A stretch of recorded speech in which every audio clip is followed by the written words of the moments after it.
ഒരുപാട് വട്ടം ആലോചിച്ചിട്ടാണ് ഞാൻ ഇന്നത്തെ ഈ വിഷയം ചെയ്യുന്നത്. നമ്മൾ നല്ല അർത്ഥത്തിൽ പറയുന്ന ഏത് കാര്യങ്ങളെയും നെഗറ്റീവിൽ കാണുന്ന ആൾക്കാരുണ്ട്. ഇപ്പോൾ ഇന്നസെൻ്റ് ഏട്ടൻ്റെ പുതിയ വീട് പാർപ്പിടം, ആ വീടിനെ കുറിച്ചൊരു വീഡിയോ ഒരാൾ എനിക്ക് അയച്ചു. നമ്മളെ കൊതിപ്പിക്കുന്ന രീതിയിലുള്ള വലിയ വെള്ള ഗേറ്റ്, അതിൽ നിന്ന് അങ്ങ് ദൂരെ നിൽക്കുന്ന വെള്ളക്കെട്ടിടം, അതിനകം ഡോർ തുറന്ന് അകത്തേക്ക് കയറി കഴിഞ്ഞാൽ കണ്ണഞ്ചിപ്പിക്കുന്ന രീതിയിലുള്ള വീട്, ഒരു 2 നിലയോളം ഉയരത്തിൽ ഷീൽഡുകൾ വയ്ക്കാനുള്ള അലമാരകൾ, അതിൽ ഷീൽഡുകൾ നിരത്തി വച്ചിരിക്കുന്നു, സ്വർണ്ണ നിറത്തിൽ ഇങ്ങനെ നിരത്തി. ലിഫ്റ്റിൽ കയറിയാണ് 2ാമത്തെ നിലയിലേക്കൊക്കെ പോകാൻ. ആ പുതിയ വീട് ഭയങ്കര ധൃതി കൂട്ടിയാണ് ഇന്നസെൻ്റേട്ട വയ്പ്പിച്ചതെന്ന്. വേഗം വയ്ക്കുന്നത്. കാരണം അദ്ദേഹത്തിൻ്റെ മനസ്സ് പറഞ്ഞു കാണും, ഞാൻ 10 ദിവസമെങ്കിലും ഈ വീട്ടിൽ താമസിക്കണമെന്ന് അദ്ദേഹത്തിന് തോന്നിക്കാണും.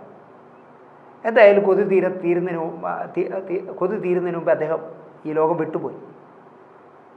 അതിനെപ്പറ്റി ഞാനൊരു ഈ പറഞ്ഞ അർത്ഥത്തിലൊരു കമൻ്റ് ഇട്ടു.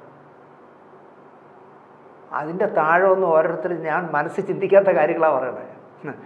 മനുഷ്യരായാൽ മരിക്കും, നിങ്ങളെന്നും ജീവിച്ചിരിക്കാനാണോ പോകുന്നത്, നിങ്ങളെന്തിനാ ഇങ്ങനെ പറഞ്ഞത് എന്നൊക്കെ പറഞ്ഞിട്ട് നമ്മൾ ചിന്തിക്കാത്ത കാര്യങ്ങൾ പറഞ്ഞു വരും. നമ്മുടെ പ്രോഗ്രാം കാണുന്നതിലും ചിലരങ്ങനെയുണ്ട്. ഈ എന്താ പറയുക, ക്ഷീരമുള്ളൊരു അകിടിൻ ചുവട്ടിലും ചോര തന്നെ കൊതുകിന് കൗതുകം എന്ന് പറഞ്ഞ പോലെ, നമ്മളൊരു നല്ല പ്രോഗ്രാം ചെയ്താലും അതിൻ്റെ താഴെ വന്ന് നമ്മളെ 4 തെറി പറഞ്ഞില്ലെങ്കിൽ ഉറക്കം വരാത്ത മലയാളിയുണ്ട്. ഞാനത് വകവയ്ക്കാറില്ല. എന്നെ ഇഷ്ടപ്പെടുന്ന ആൾക്കാർ എൻ്റെ താഴെ എഴുതിയിട്ടുണ്ട്, നിങ്ങൾ നിങ്ങളുടെ പ്രോഗ്രാമുകൾ ചെയ്യൂ ദിനേശ് ചേട്ടാ, വല്ലവനുമൊക്കെ വല്ലതും പറഞ്ഞു നിങ്ങൾക്ക് എന്താ എന്നൊക്കെ പറഞ്ഞാൽ എൻ്റെ താഴെ വരുമ്പോൾ ഞാൻ ആലോചിക്കുന്നുണ്ട്, ശരിയാണത്. തെറി പറയുന്നവൻ അത് പറഞ്ഞുകൊണ്ടേയിരിക്കും. അവൻ ആരെയും അംഗീകരിക്കാൻ കഴിയാത്തൊരു വലിയ മനസ്സുള്ളതുകൊണ്ടാണ് അവൻ ഇങ്ങനെ എല്ലാവരും നെഗറ്റീവ് കമൻറ്റ് പറയട്ടെ. പക്ഷേ ഈ ഇന്ന് പറയാനിരിക്കുന്ന വിഷയം ഇങ്ങനെ ആലോചിച്ചു, ചെയ്യണോ വേണ്ടേ എന്നൊക്കെ ആലോചിച്ചു. ഒന്നാമത് പ്രിയദർശൻ തിരുവനന്തപുരത്തുകാരനാണ്. തിരുവനന്തപുരത്തുകാരായ കുറച്ച് സുഹൃത്തുക്കൾ പ്രിയനിപ്പോഴും ഉണ്ട്. സുഹൃത്തെന്ന് പറയാമോ എന്ന് അറിഞ്ഞൂടാ. നമ്മൾ എന്തെങ്കിലും പ്രിയൻ്റെയോ പ്രിയൻ്റെ സിനിമയെക്കുറിച്ച് പറഞ്ഞാൽ വൈകുന്നേരം എന്താ പരിപാടി എന്ന് ആലോചിച്ചാൽ അതിലൊരു മഹാൻ അപ്പം ആലോചിക്കും, യവൻ പ്രിയൻ ചേട്ടനെ കുറിച്ച് തെറി പറഞ്ഞു, അവനെ ഒരു 4 തെറി പറഞ്ഞാലോ, അവിടെ ഇരുന്നുണ്ട്, നമ്മളെ വിളിച്ചില്ലെങ്കിലും അവിടെ ഇരുന്നുകൊണ്ട് എന്നെ 4 തെറി പറയും. അത് അവനൊരു സുഖം കിട്ടുന്നുണ്ടായിരിക്കും ഇല്ലേ. എന്നോട് പലരും വിളിച്ചു പറയും, നിങ്ങളെപ്പറ്റി ഇന്നലെ മറ്റേ ആൾ ഇങ്ങനെ നിങ്ങളെപ്പറ്റി ഇങ്ങനെയൊക്കെ പറഞ്ഞു. പറയട്ടെ, അല്ലാതെ എന്ത് ചെയ്യാൻ പറ്റും. അപ്പോൾ അടി നൽകും ഉപകാരം അണ്ണൻ തമ്പി നൽകില്ല എന്ന് പണ്ടുള്ളവർ പറയും. നല്ലൊരു അടി കിട്ടിയപ്പോൾ അത് പിറന്തലയിലാണോ കിട്ടിയെന്ന് എനിക്കറിയില്ല. എന്തായാലും പ്രിയദർശൻ യാഥാർത്ഥ്യങ്ങൾ പഠിച്ചു എന്ന് എനിക്ക് തോന്നുന്നു. കുഞ്ഞാലി മരയ്ക്കാറെന്ന് പറഞ്ഞാൽ വലിയ പ്രതീക്ഷയോടെ ചെയ്ത സിനിമ OTTയിലാണ് കളിക്കാൻ പോകുന്നതെന്ന് പറഞ്ഞപ്പോൾ ഞാൻ അടക്കമുള്ളവർ എപ്പിസോഡ് ചെയ്യരുത്, അത് തിയേറ്ററിൽ കളിക്കേണ്ട സിനിമയാണ്. കുഞ്ഞാലി മരയ്ക്കാർ പോലുള്ള ഒരു വലിയ പ്രോജക്റ്റ് തിയേറ്ററിലല്ലാതെ ഈ മാങ്ങേണ്ടി ഫോണിലല്ല കാണണമെന്നൊക്കെ പറഞ്ഞ് ഞാൻ ഒരുപാട് കലഹിച്ചു. തിയേറ്ററിൽ തന്നെ പടം വന്നു. സഹിക്കാൻ പറ്റാത്തൊരു സിനിമയായിപ്പോയി. ഞങ്ങളുടെ നാട്ടിൽ പാപ്പനംകോട് മണി എന്ന് പറഞ്ഞ ആളുണ്ട്, ബാലെ നടത്തും ഉത്സവപ്പറമ്പുകളിൽ. എനിക്കിപ്പോഴും ഓർമ്മയുണ്ട്, കുട്ടിക്കാലത്ത് രാമായണം ബാലയൊക്കെ നടത്തുമ്പോൾ വെളുപ്പാക്കാലത്ത് ശ്രീരാമ രാവണ യുദ്ധം നടക്കുമ്പോൾ ഹനുമാൻ്റെ ചിങ്കിടികളായ ഒരുപാട് കുരങ്ങന്മാരുണ്ട് ഗതയൊക്കെ ഇട്ട്. ഇവർ അടിച്ചടിച്ചടിച്ച് സ്റ്റേജിൽ നിന്ന് പുറത്ത് ചാടും. നമ്മൾ കണ്ടുകൊണ്ടിരിക്കുന്ന കാണികളുടെ ഇടയിൽ വന്നു അടിക്കും. അങ്ങനെ ഒരു ബാല ഉണ്ടായിരുന്നു. ഞങ്ങൾ കുട്ടിക്കാലത്ത് ഒരുപാട് ആസ്വദിച്ചവരാണ്. കാരണം ഈ കുരങ്ങൻ്റെ വാല് പിടിച്ചൊക്കെ വലിക്കുമായിരുന്നു. കുരങ്ങൻ ഗതമാറി അടിക്കാനൊക്കെ വരും. അതുപോലെ എന്താ പറയുക, എനിക്ക് കുഞ്ഞാലി മരയ്ക്കാർ കണ്ടപ്പോഴാണ് അങ്ങനെ തോന്നിയ. ഇനിയിപ്പോൾ ഇതിൻ്റെ താഴെ എഴുതും, ഡാ പ്രിയൻ സാർ ചെയ്ത കുഞ്ഞാലി മരയ്ക്കാർ പോലെ ഒരു ഷോട്ട് വയ്ക്കാൻ നിന്നെ കൊണ്ട് കഴിയോടാ സ്വിൽബർഗെ, നീ ഒരു ഉണക്കപ്പടമല്ലേടാ ചെയ്തത് മറ്റവനെ എന്നൊക്കെ പറഞ്ഞ് എഴുതട്ടെ, അത് സാരമാക്കണ്ട. പക്ഷേ ഇങ്ങനെയുള്ള സിനിമകൾ ചെയ്യാൻ പോകുമ്പോൾ, അത് കാലാപ്പാനി ആയാലും കുഞ്ഞാലി മരയ്ക്കാറായാലും ചെയ്യാൻ പോകുമ്പോൾ ഒരുപാട് ഹോംവർക്കും, പ്രത്യേകിച്ച് തിരക്കഥയിൽ ഒരിക്കലും ഒരു പ്രിയൻ ടച്ച് ഉണ്ടാകരുത്. പ്രിയൻ ടച്ച് ഉണ്ടാകുമ്പോഴാണ് ഈ പാട്ടും അസ്ഥാനത്ത് പാട്ടുകളും അസ്ഥാനത്ത് കോമഡിയൊക്കെ കയറി വരുന്നത്. അതൊന്നും ഇത്തരം ചരിത്ര സിനിമകൾ ചെയ്യാൻ പോകുമ്പോൾ ഉണ്ടാകരുത്. അല്ലെങ്കിൽ കുഞ്ഞാലി മരയ്ക്കാർ എന്നുള്ളതിന് പകരം അബൂബക്കർ എന്നിട്ടാൽ പ്രശ്നമില്ല. നമ്മൾ കുഞ്ഞാലി മരയ്ക്കാറുടെ ചരിത്രം കാണാൻ പോയിരിക്കുമ്പോൾ യാതൊരു അബൂബക്കർ എന്നിട്ടാൽ പ്രശ്നമില്ലാത്ത സബ്ജക്റ്റ് എടുത്ത് ചെയ്യരുത്. അതാണ് എൻ്റെ ഒരു നിലപാട്. അപ്പോൾ എന്തായാലും ശരി, പ്രിയദർശന് കാര്യം പിടികിട്ടി. ഞാൻ നിൽക്കേണ്ടത് എവിടെയാണ്, എന്നിൽ നിന്ന് പ്രേക്ഷകർ പ്രതീക്ഷിക്കുന്നത് എന്താണ്, ഞാൻ ഇനി അത്തരം സിനിമകളെ ചെയ്യാവൂ എന്ന് അദ്ദേഹത്തിന് നല്ല ബോധ്യം വരുത്താൻ കുഞ്ഞാലി മരയ്ക്കാർ എന്ന് പറഞ്ഞ സിനിമയ്ക്കായി എന്ന് ഞാൻ വിശ്വസിക്കുന്നു. കാരണം അദ്ദേഹത്തിൻ്റെ ഒരു പത്രസമ്മേളനം കണ്ടു. ആ പത്രസമ്മേളനം കണ്ടപ്പോഴാണ് എനിക്ക് ഇന്ന് സംസാരിക്കുന്നത് ഈ വിഷയം മതി എന്ന് തോന്നിയത്. അദ്ദേഹം ഒരു പുതിയ പടം ചെയ്യുന്നു, കൊറോണ പേപ്പേഴ്സ്. എന്തായാലും നന്നായി, നല്ലൊരു സിനിമ, കൊച്ചു ബജറ്റിൽ. അതിലും കൗതുകം എന്താണെന്ന് ചോദിച്ചാൽ, പ്രിയനെ പറ്റി പൊതുവെ പറയുന്നത് ഭയങ്കര പിശുക്കൻ എന്നാണ് പറയുന്നത്, പിശുക്കൻ്റെ ആശാൻ എന്നാണ് പറയുന്നത്. ഇപ്പോൾ അദ്ദേഹത്തിൻ്റെ കൂടെ ഒരുപാട് സിനിമകളിൽ അസോസിയേറ്റ് ചെയ്തിരുന്ന മുരളി നാഗവള്ളി മരിച്ചപ്പോൾ അദ്ദേഹത്തിൻ്റെ കുടുംബത്തിനെ സഹായിക്കാൻ വേണ്ടി എന്തോ ഫണ്ട് റൈസ് ചെയ്യാനായിട്ട് കുറച്ച് പേര് ചേർന്ന് തീരുമാനമെടുത്തപ്പോൾ ആദ്യം പ്രിയനെ വിളിച്ചു പറഞ്ഞു. പ്രിയൻ പറഞ്ഞു, അത് എൻ്റെ കൂടെ അസോസിയേറ്റ് ആയിട്ട് വർക്ക് ചെയ്തിരുന്ന കാലത്ത് ഞാൻ അവന് കൊടുക്കാനുള്ള കാശെല്ലാം കൊടുത്തിട്ടുണ്ട് എന്ന് പറഞ്ഞു. 10 പൈസ കൊടുത്തില്ല. ശരിയാണോ തെറ്റാണോ എന്ന് എനിക്കറിയില്ല. ഈ പ്രിയൻ്റെ കൂടെ നിൽക്കുന്നവരിൽ തന്നെ ചിലർ നമുക്ക് ചില കഥകളൊക്കെ പറഞ്ഞു തരും. അതെല്ലാവരിൽ നിന്നും നമുക്ക് അവരുടെ സ്വന്തം ആളാണെന്ന് തോന്നുകയും എന്നാൽ അവരുടെ ചില നെഗറ്റീവ് കാര്യങ്ങൾ നമ്മളെ വിളിച്ച് പറഞ്ഞു തരികയും ചെയ്യും. അപ്പോൾ ആരോ എന്നോട് ഒരാൾ പറഞ്ഞതാണ്, മുരളി നാഗവള്ളിയുടെ കുടുംബ സഹായ ഫണ്ടിന് 10 പൈസ പ്രിയൻ തന്നില്ല. അതിന് അദ്ദേഹം പറഞ്ഞ ന്യായം ഇതാണ്, ഞാൻ അസോസിയേറ്റ് ഡയറക്ടർ ആയിരുന്നപ്പോൾ, എൻ്റെ കൂടെ അസോസിയേറ്റ് ഡയറക്ടർ ആയിരുന്നപ്പോൾ ഞാൻ മുരളിക്ക് മാന്യമായി പ്രതിഫലം വാങ്ങിക്കൊടുത്തിട്ടുണ്ട്, അതുകൊണ്ട് ഇനി സഹായിക്കാൻ എന്നെ കൊണ്ട് കഴിയില്ല എന്ന് തോന്നുന്നു. അങ്ങനത്തെ ഒരു പിശുക്കനാണ് അത്. പിശുക്ക് മോശമാണെന്ന് ഞാൻ പറയുകയില്ല. നമ്മളെപ്പോലെ ഈ ഓട്ടക്കാലണം വന്നാൽ ഇതിലേ കൂടെ പോകുന്നത് അല്ലാതിരിക്കുന്നത് തന്നെയാണ് നല്ലത്. അതൊക്കെ കൊണ്ട് അവർ സമ്പന്നരായി സുഖമായിട്ട് അവർക്ക് അവരുടെ തലമുറകൾക്ക് ജീവിക്കും. അതൊന്നും ഒരു പ്രശ്നമല്ല, അതൊന്നും തെറ്റല്ല. എന്തായാലും പ്രിയദർശൻ തന്നെ ഈ പറയുന്ന കൊറോണ പേപ്പേഴ്സ് പ്രൊഡ്യൂസ് ചെയ്യുന്നു എന്ന് കേട്ടപ്പോൾ എനിക്ക് അതിശയം തോന്നി. എന്തുകൊണ്ട് അദ്ദേഹം ഇങ്ങനെ എന്താ പറയുക, പുതുമുഖങ്ങളെ വെച്ച് അല്ലെങ്കിൽ പുതിയ തലമുറയിലുള്ള ആൾക്കാരെ വെച്ച് ഒരു ഗാംബ്ലിങ് പോലെ എന്തിനിങ്ങനെ ഒരു സിനിമ പ്രൊഡ്യൂസ് ചെയ്തു എന്ന് ഞാൻ ആദ്യം ആലോചിച്ചു.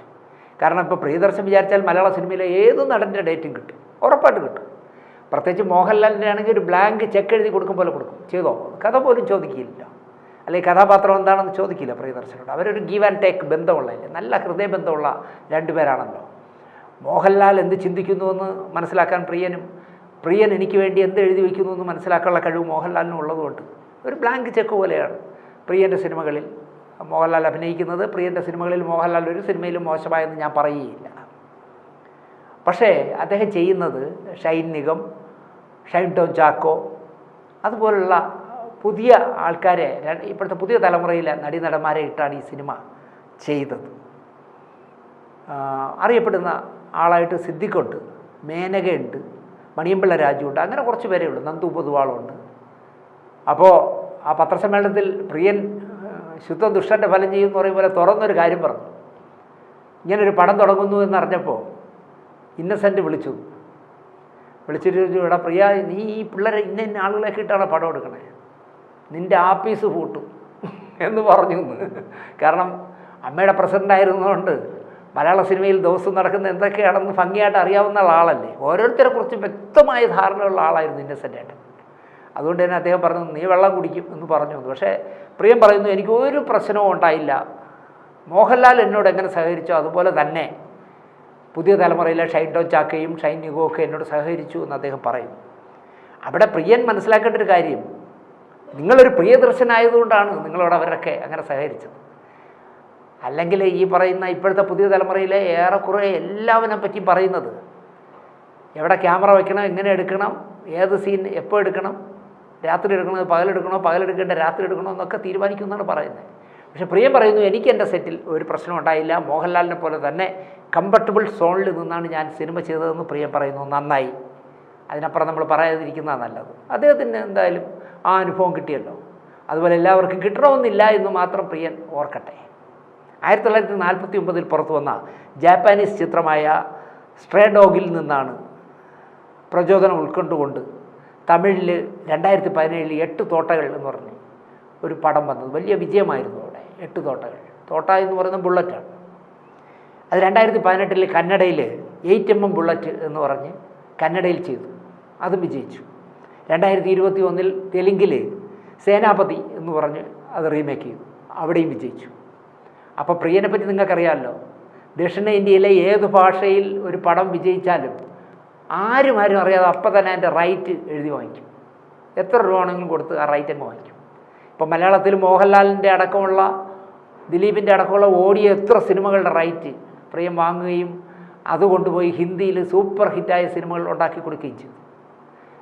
ഒരു വർഷവും 1.5 വർഷവും 2 വർഷമൊക്കെ എടുത്ത് ഹിന്ദി സിനിമ ചെയ്യുന്ന ലോകത്ത് മലയാളത്തിൽ നിന്ന് കിട്ടിയ ഒരു സൂപ്പർ ഹിറ്റായ സിനിമയുടെ ത്രെഡ് റൈറ്റ് വാങ്ങിക്കഴിഞ്ഞാൽ അതിനെ ഒരു 50, 60, 70 ദിവസം കൊണ്ട് തീർത്ത് ലാഭത്തിലാക്കാൻ, പടം ഓടിയില്ലെങ്കിൽ പോലും ലാഭമാകുന്ന രീതിയിൽ ബിസിനസ് ചെയ്യാൻ അറിയാവുന്ന ചുരുക്ക സംവിധായകരിൽ ഒരാളാണ് പ്രിയദർശൻ.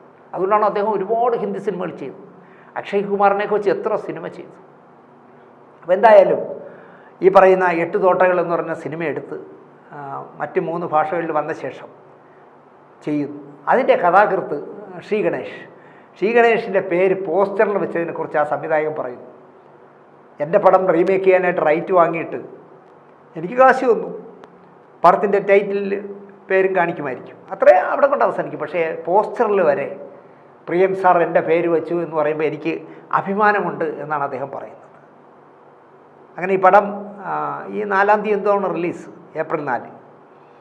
ബാദുഷയാണ് അതിൻ്റെ എക്സിക്യൂട്ടീവ് പ്രൊഡ്യൂസർ. ഒരു മലയാള സിനിമയിൽ ആരോഗ്യകരമല്ലാത്ത ഒരു പുതിയ പ്രവണത ഇപ്പോൾ ഉണ്ട്. പ്രത്യേകിച്ചും ബാദുഷ സിനിമ ഭരിക്കാൻ തുടങ്ങിയ ശേഷം. ബാദുഷ നല്ല പ്രൊഡക്ഷൻ എക്സിക്യൂട്ടീവും നല്ല സംഘാടകനും നല്ല പെരുമാറ്റക്കാരനും ഒക്കെയാണ്. ഇപ്പോൾ അഭിനയിക്കുകയും ചെയ്യുന്നുണ്ട് ഏതൊക്കെ പടത്തിൽ. ഏതോ ഒരു പടത്തിൽ പോലീസുകാരനായിട്ടോ SI ആയിട്ടൊക്കെ നിൽക്കുന്നുണ്ട്.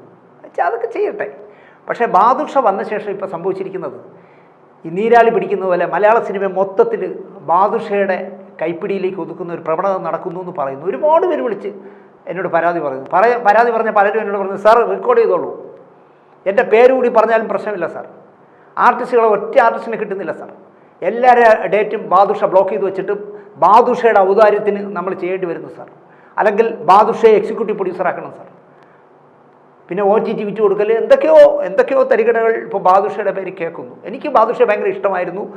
നമ്മുടെ ലൈഫ് ക്യാമറ ആക്ഷൻ്റെ പിന്നാക്കം ഒന്ന് അടിച്ചു നോക്കിയാൽ നിങ്ങൾക്ക് കാണാം. കഴിഞ്ഞതിൻ്റെ മുമ്പത്തെ കൊറോണ കാലത്ത് ഓണത്തിന് മലയാളികൾക്ക് സിനിമയിൽ പ്രവർത്തിക്കുന്ന പ്രൊഡക്ഷൻ എക്സിക്യൂട്ടീവുമാരുടെ വീട്ടിലൊക്കെ കിറ്റ് എത്തിച്ച ആളാണ് ബാദുഷ. അന്ന് ഞാൻ ബാദുഷയെ അഭിനന്ദിച്ചുകൊണ്ട് നല്ല പ്രോഗ്രാം ചെയ്യുകയും ചെയ്തു. പക്ഷേ ഇപ്പോൾ ബാദുഷയെക്കുറിച്ച് കേൾക്കുന്നത് തീർച്ചയായിട്ടും ബാദുഷയ്ക്ക് മൈനസ് തന്നെ ആവും. ഇപ്പോൾ സിനിമയിൽ നിന്ന് പ്രൊഡക്ഷൻ എക്സിക്യൂട്ടീവുമാരായി നിർമ്മാതാക്കളായി മാറിയ ആളുകളൊക്കെ എവിടെയെന്ന് നിങ്ങളൊന്ന് അന്വേഷിച്ച് നോക്കൂ. എല്ലാം ഷെഡിലായി. കാരണം ഏതെങ്കിലുമൊക്കെ വിൽപ്പന ചരക്കായ താരങ്ങളുടെ പിൻബലം കിട്ടിയാൽ പെട്ടെന്ന് കയറി പ്രൊഡ്യൂസ് ചെയ്യാനും വിതരണം എടുക്കാനും ഒക്കെ തുടങ്ങി എന്തെല്ലാം കുഴപ്പം കാണിക്കുമോ അതെല്ലാം കാണിച്ച് പെട്ടെന്ന് അസ്തമിച്ചു പോയവരുടെ ചരിത്രമാണ് ഇവിടെ ഉള്ളത്. ഏത് പ്രൊഡക്ഷൻ എക്സിക്യൂട്ടീവ് നിർമ്മാതാവായിട്ടുണ്ടെങ്കിലും നിങ്ങൾ നോക്കൂ, അവർ 3 വെള്ളിയാഴ്ച കഴിയുമ്പോൾ സിനിമയിൽ നിന്നേ തുടച്ച് നീക്കപ്പെടും. ഇപ്പോൾ ബാദുഷ ആ ഘട്ടത്തിലേക്ക് പോകുന്നു എന്ന് ഞാൻ പറയും. ബാദുഷയെ എത്രയും പെട്ടെന്ന് മലയാള സിനിമയിൽ കറുത്ത വര ഇടിയിക്കും, ബാദുഷ തന്നെ ഇടിയിക്കുമെന്നാണ് എനിക്ക് തോന്നുന്നത്. കാരണം ബാദുഷയെ പറ്റി അത്രയും പരാതികളാണ് കേൾക്കുന്നത്. ഒരു നടൻ്റെ പേര്, തിരുവനന്തപുരത്തുള്ള ഒരു നടൻ്റെ പേര് പറഞ്ഞു, ചേട്ടാ ഞാൻ ആ നടനെ വിളിച്ചു. അപ്പോൾ ആ നടൻ പറഞ്ഞു, എനിക്ക് അഭിനയിക്കാൻ കുഴപ്പമൊന്നുമില്ല, പക്ഷേ എൻ്റെ നിങ്ങൾ ഈ പറയുന്ന ദിവസമൊക്കെ ഡേറ്റുകൾ ബാദുഷയുടെ കയ്യിലാണ്, നിങ്ങൾ ബാദുഷയായിട്ട് സംസാരിക്കുമെന്ന് പറഞ്ഞു. അങ്ങനെ ബാദുഷയായിട്ട് സംസാരിച്ചപ്പോൾ ഈ പറയുന്ന നടന് ദിവസം ഒരു 50,000 രൂപ അതിമോഹമാണ്, എന്നാൽ ഒരു 50,000 രൂപ വെച്ച് കൊടുക്കാനുള്ള യോഗ്യതയേ ഉള്ളൂ. ബാദുഷ പറഞ്ഞു വന്ന് 1,00,000 രൂപ വെച്ച് തരാമെങ്കിൽ 5 ദിവസം തരാം. പിന്നീടാണ് ഈ എന്നെ വിളിച്ച ആൾ പറയുന്നു, ചേട്ടാ ഞങ്ങൾ പിന്നെയാണ് അറിഞ്ഞത് ഇതിലെ ഈ 50,000 രൂപ ജഗദീഷിന് കിട്ടുമോ, 50 രൂപ ഈ നോട്ടക്കൂലി പോലെ ബാദുഷ അടിച്ച് മാറ്റും എന്നാണ് പറയുന്നത്. ഇതിൽ എത്ര ശരിയുണ്ടെന്ന് എനിക്കറിയില്ല, എങ്കിലും